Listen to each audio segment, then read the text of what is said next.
Today on Animal Fact Files, we're talking about sliders. Also known as pond sliders, these turtles may be more famous via their subspecies common names, red-eared sliders and yellow-bellied sliders. These turtles are well known because they are abundant in the pet trade. Through this, pond sliders have advanced far outside their native range in the southeastern United States, and are currently considered one of the most widespread freshwater turtle species in the world.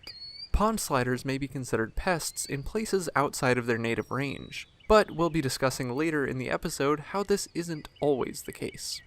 Pond sliders may be found in just about any source of freshwater, though they have a preference for permanent water systems like ponds and swamps. These hardy turtles can even be found in brackish water, meaning they can tolerate some levels of salinity, but they aren't found in marine environments.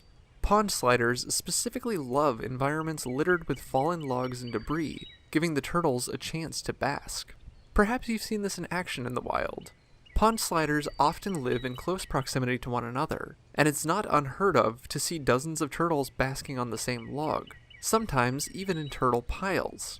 As reptiles, pond sliders are ectotherms, meaning they get their heat from their environment. In order to warm up, pond sliders will pull themselves out of the water and sun themselves, sometimes even taking on what we call the ballerina pose, with their legs spread out for maximum sunning. Though pond sliders spend most of their time in the water or basking in the sun, they can also travel across land. Pond sliders lay their eggs on land. A female pond slider may travel more than a mile to find the perfect place to lay her eggs. She'll lay 2 to 20 eggs in a nest she digs herself. Female pond sliders are typically bigger than the males. The ladies often have longer back claws, perhaps for nest digging purposes, and the boys have longer front claws. To entice a female, a male will flutter his feet in front of a potential partner's face. It's turtle flirting. Sometimes, the females will respond with feet fluttering too. If she's receptive, they'll mate, and she'll make her way to build the perfect nest. The temperature inside a pond slider nest can determine the sex of the babies. They'll develop over 10 to 14 weeks. Upon hatching, some hatchlings may make their way out of the nest, but the rest will stay behind, remaining in the nest over winter, not emerging until spring. This can change based on how far north the pond sliders live.